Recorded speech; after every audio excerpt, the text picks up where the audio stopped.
Shalom, everyone. This isツァルファティ. I'm live from Galilee, from Israel, with some breaking news regarding something that started last night, but seems to continue, and with more information that we have on it today. And just to give you also a general update on the situation here, few words also on the Ukraine. So, first of all, last night, without any uh, notice, without any alert, without any red alert, two Grad, these are very low quality Russian rockets, actually were fired from southern part of Lebanon, just below the city of Tyre, from a village where we believe Palestinian faction there, probably Hamas operatives, fired them, and they landed in Israel in an open area. What really bothers the Israeli authorities is that these are dumb, very easy to spot rockets, yet there is no system that alerted the locals that rockets are flying. Something went wrong here, and the Israelis are now trying to find out what went wrong and why. The thing is that the southern Lebanese military, the military in Lebanon, found today two more rockets that were ready to be launched, and they, of course, dismantled this whole thing. And but what I'm trying to say is that the Palestinians are being emboldened not only to fire rockets from Gaza, which they did, not only to start riots in Jerusalem and in the West Bank, but also now to fire from Lebanon. If that's not enough, we've got Iranian cyber attack groups that conducted a cyber attack on Israeli infrastructure sites such as the airport authorities and the Central Bank of Israel. And so we are watching over the last few days a comprehensive attempt to attack Israel from all sides. Again, they smell weakness because we do have a very weak government. We do not respond harshly the way we should. Hamas, they shot rockets from Gaza. One of them landed in open area in Israel, but the other one landed on their own heads. Where? In the courtyard of a school funded by the United Nations, the United Nations Relief and Work Association, UNRWA. Their school, that's where the rocket that the Palestinians shot landed, right there. If it wasn't nighttime, it could have fallen on students, on children, and of course nobody would say anything. Nobody would hold them accountable.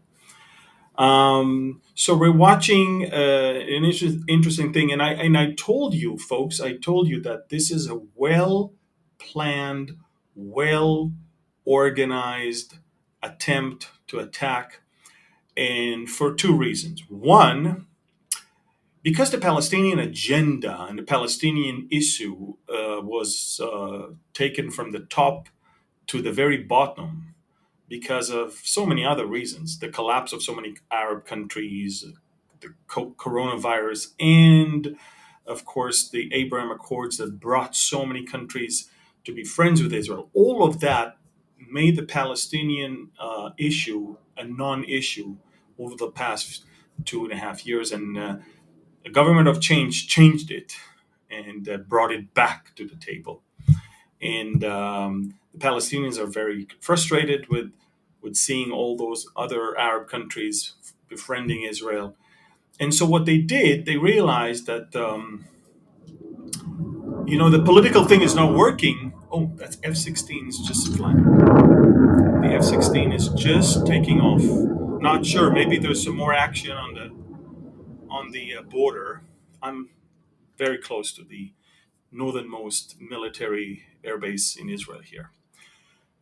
What I'm trying to say is that when you take this issue and make it a religious issue rather than a political one, and you choose carefully the Ramadan. Ramadan is the month where they fast throughout the day for 30 days. And when they do that, they also have special prayers. And so a person not only is very edgy because he's not drinking, he's not smoking, and he's not eating, and he's not even drinking, but he's also very much engaged in this spiritual, religious activity that supposedly bring him closer to God. Therefore, anything of God or for God, he will gladly do. Whereas in a normal, regular day, he's not that attentive to. And so, very carefully and very, I say cleverly, they chose the Ramadan to be the month where they launch what I told you before, the final assault on Israel. Um, um, so we're watching that, and so we've got the Ramadan, Ani Bashidu, and we're watching the Ramadan. But not only that, um, as I said before, we're having issues with the Hamas and the Fatah, and it's an internal Palestinian thing. Everybody wants to show that he is the real, uh, the real leader of the Palestinian people. They don't even agree amongst themselves who's going to lead them. Now, having said that, what you may not know is that the attempt is to make it religious, but the execution of it was not religious. It was sacrilegious. Because if you really think about it, all the footage that came from the Temple Mount, what they considered the third holiest world, was a desecration of their own mosques. They desecrated their own mosques. First of all, Muslim men should take off their shoes before entering a mosque. They did not do that because they were not there to pray. They stored firecrackers, they stored rocks, big rocks. And when they wanted to start the riots, they would throw rocks and firecrackers while opening the door of the mosque and then hiding inside the mosque. They used to, I have footage, but they play soccer within the walls of the mosque. They literally play football, in European football, inside the mosque while wearing shoes. They're not praying, they're not worshiping. They are using those places. Not only that, they went to the Dome of the Rock and they placed the Palestinian flag, a Hamas flag. These, even in Saudi Arabia, the mother of Sunni Islam, they don't put a Saudi flag on the holiest site because it's a religious, it's not a national thing. So make no mistake, the Muslim world is watching how the Palestinians themselves desecrate themselves, the site that they themselves say is the third holiest one for them in the world. So that's as far as so it's not really working according to their plans because it is what it is. However, let me now tell you where the Israeli pathetic, weak government is. As of today, as of yesterday, actually, well, as of yesterday, Passover is over. And the Israeli government, in a very unprecedented manner, well, it happened before, but not like that. Israeli government closed the Temple Mount for Jewish people to enter. Now, Jewish people don't enter the mosques; they don't pray in those mosques, but they do have the right, according to the status quo, to visit every day from Sunday to Thursday, from 7:30 to 10:30 a.m. That's it. And the Israeli government, in order to appease the Palestinians, forbid Jews from going up to the Temple Mount.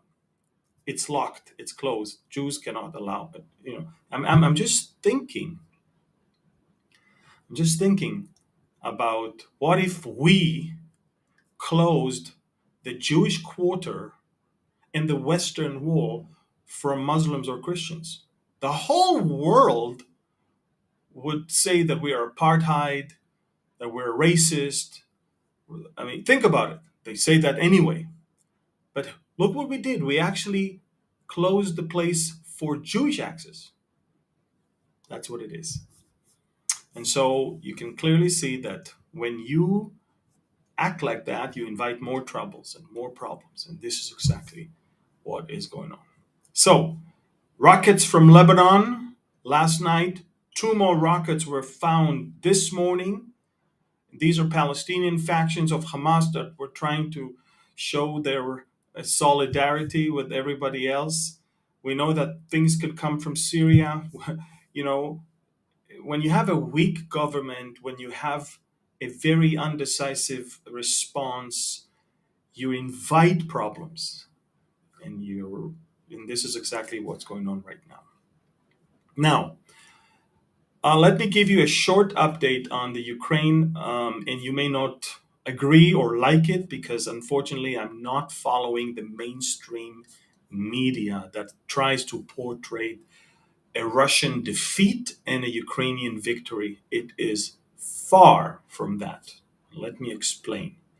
Russia never wanted to rule and take over Ukraine.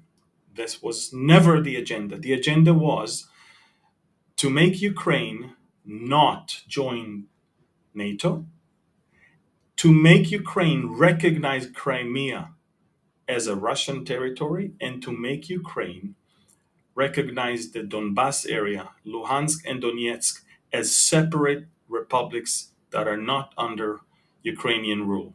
Now, these are things that are not something that the Ukraine wants to live with. I get it. But Russia is achieving those goals, believe it or not. A, Ukraine is not becoming a member of NATO. Even NATO understands that. B, Crimea is not even something the Ukrainians dream of ever getting it back. And C, what is happening now is Russia is moving forward to take over the entire Donbas area. Because you understand, when the war started, portion of the Donbas, portion of Donetsk and Luhansk were in the hands of the separatists, and the other portion was in the hand of the Ukrainian government. Now, Russia is taking the entire area that once used to be controlled by Ukrainians to create a sequence of territory of Donbas, of Luhansk and Donetsk, to be completely detached from Ukraine. And they do that and they succeed. Yes, you can show as much as you want destroyed tanks and destroyed aircrafts and destroyed helicopters, which is true. Russia lost tons of soldiers, but Russia is achieving its primary goals, even right now. Now, in the attempt of the Russians to stop the flow of all the ammunitions and support and supply from the West, in the last few days, especially in the last few hours, Russia is attacking railway stations, warehouses, not on the eastern part of Ukraine. They shoot cruise missiles to the western part of Ukraine, above the heads of everybody. You can go to my Telegram channel. Go to Telegram, Amir Tsarfati. I have there those videos of the cruise missiles flying above people, low, and then hitting all those silos of ammunition and supply. And as of last night, 5 railway stations got hit in central and western Ukraine. And as of 30 minutes ago, it is happening again, now this time in Lviv, on the very western part of Ukraine. So you have to understand one thing. You can decide that Russia lost. That's fine with me, but you have to understand that it is far from being the truth.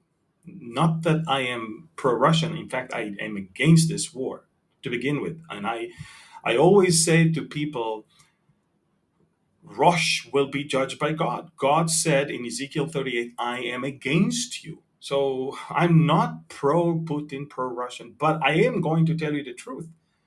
Ukraine never won this war. And the very targets of Russia are being achieved right now. Yes, they lost tons of soldiers, tons of tanks, tons of aircraft. I agree. But the bottom line is they are taking over the eastern part to create those two separate republics, even on the former Ukrainian side. They maintain their control of Crimea, and they created a passage on the ground from Crimea to Donbass. So they don't even have to cross into Ukrainian territory anymore. Russia took over the whole area. Mariupol, the city on the Azov Sea, Mariupol fell. They can tell you it didn't, but it did. There's only about 1,000 people left in this steel plant. And right now, as we speak, they are being given humanitarian corridor to leave. Anything between 300 to 1,000 people are locked up in an underground bunker for weeks since the end of February, throughout March and the beginning of April. For weeks, they have not seen the daylight. A lot of them are injured. A lot of dead bodies there. The Russians bombard the Azovstal um, plant, but again, there's quite a few civilians there, and they just announced opening a corridor, allowing them to flee, and that's it. There's no more Ukrainian resistance in the streets of Mariupol. Mariupol fell. Mariupol is conquered by the Russians. And why do you think Mariupol fell? Because the Russians, by doing so, created a land passage from Crimea to Donbass. This is what they wanted. So again, I would be very, very, very careful cheering up, thinking that Russia lost and Ukraine won. It is not the case. And right now, Russia is working according to a plan, a very, very detailed, ordered plan to destroy infrastructures that allow weapons to come from the West and to occupy from the East every square inch they want those separatists to have as their republics, new republics of Donetsk and Luhansk. And these are things, and again, NATO will not accept Ukraine. Everybody understand that. I'm not even sure if the EU will accept Ukraine. So I'm telling you, it's going to take long. It's been 2 months, 2 months of war, 2 months of war. And I can tell you, some of the cities like Kharkiv, like Mariupol, and like some there's quite a few on the eastern part. They're ghost towns right now. They're completely destroyed. Rockets were flying to Odessa the other day, killing a few people. And so I'm trying to say Russia is now on a very different campaign of denying weapons from the West and occupying more and more land from the East. They may, I'm not sure, they may eventually get to the Dnieper River, and eventually make it a border between the Russian control part and the Ukrainian control part. You don't really know, but all I know is one thing. The goals of the Russians were never, I mean, maybe the only one goal that they never achieved was to overthrow this government and to put someone on their behalf. That I agree that it didn't work because of their failed attempt to take over Kiev from the air as they were landing from the air in the uh, Hostomel airport, and they failed. Basically, they did not consider the resistance that they will meet on the ground. But apart from that, in fact, they need Zelensky more than ever before now, because they need him to only someone at the status of Zelensky can eventually bring about to the Ukrainians some sort of a ceasefire agreement, because he cannot be accused as someone who works for the Russians. He actually went to war with the Russians, but on the other hand, he will not want to continue this war forever. So the Russians are now holding Zelensky as an asset and not as a liability. So very interesting things going on there. France elected Macron again as a president, and make a surprised face, because let's face it, Western Europe is getting readier and readier to eventually produce the Antichrist. It's very obvious to me this part of Europe is weak. It's spineless. There's no leader. The leader of Germany right now is a joke. Everybody, even within Germany, are criticizing Scholz for trying to be against the Russians, but actually protecting the Russian interests, because he's not giving up on buying Russian oil and Russian gas. He's not. So you've got a very weak leader in Germany. You've got a super weak leader in France that the French themselves don't even like. 42% voted for Le Pen. 42%. This was a far extreme right wing, considered right wing far extreme, that 7, 8, 9 years ago only had 18%.